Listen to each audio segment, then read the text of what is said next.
freedom to express yourself and say literally whatever you want to say, something that's kind of expected in America. But over the last 10 or so years, it's become more and more common to see rappers have their lyrics used against them in court. One of the first times we saw this happen was back in 1994, when prosecutors played Snoop Dogg's Murder Was the Case during his murder trial to try to paint the picture that Snoop was a murderer. Funky dog head, bitch. Chill out, Snoop. I got you, dog, alright? Now, thankfully, that attempt was a failure. We got to have the doggy dog with us 25 plus years later. But that strategy never went away. In fact, I'd say it's become more popular to try to convict rappers off of their lyrics. That brings up a few questions, like what rappers have been convicted off of their lyrics? At what point are lyrics considered evidence as opposed to just a story? What does this mean for the future of rap and honestly music in general? You ain't got the answers, man! Shut the hell up, Kanye. I got the answers, alright?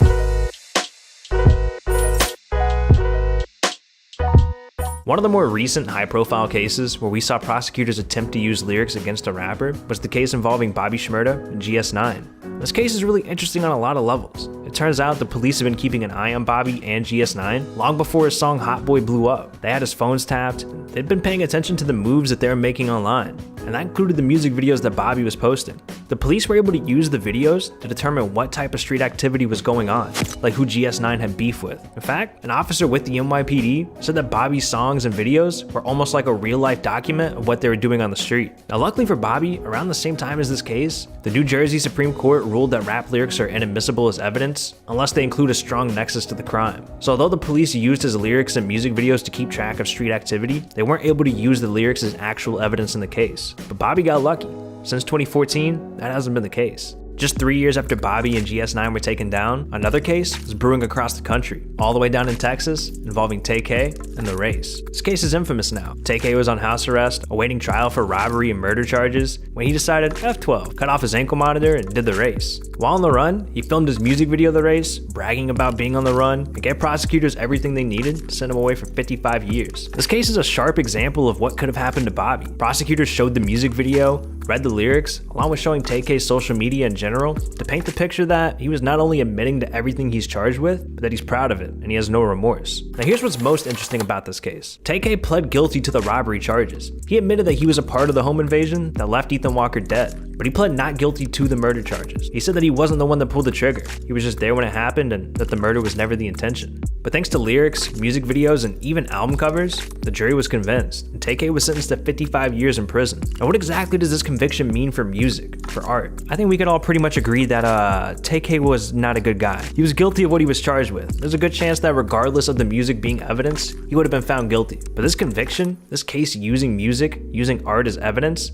has kind of opened the door for prosecutors to try the same tactic across the country. And we're seeing that right now with YNW Melly's case. YNW Melly was arrested February 13th, 2019, and charged with 2 counts of first-degree murder. According to the police, YNW Melly shot and killed 2 of his best friends, YNW Juvie and YNW Sack Chaser. Police claim that Melly shot both victims and tried to stage the murder with another friend, YNW Portland, to look like a drive-by shooting. Now, according to Melly's lawyer, it looks like prosecutors are planning to use the song that made Melly famous against him, Murder on My Mind. And this is where music being used in court becomes incredibly dangerous. The song Murder on My Mind and the music video share some of Melly's darkest thoughts, and they tell the story of Melly shooting a friend and holding him in his arms as he died. Yeah, I see how that looks bad. But Murder on My Mind was a song written in 2016, years before this incident that he's charged with happened. And even with that, the lyrics of the song have already been used against him in court once.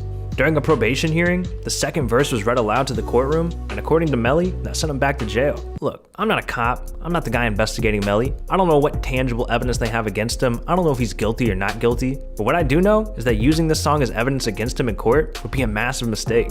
The court system works on precedents. They look at cases before them, and they make decisions based on those outcomes. And normalizing the use of music as evidence will end up with someone innocent going to jail.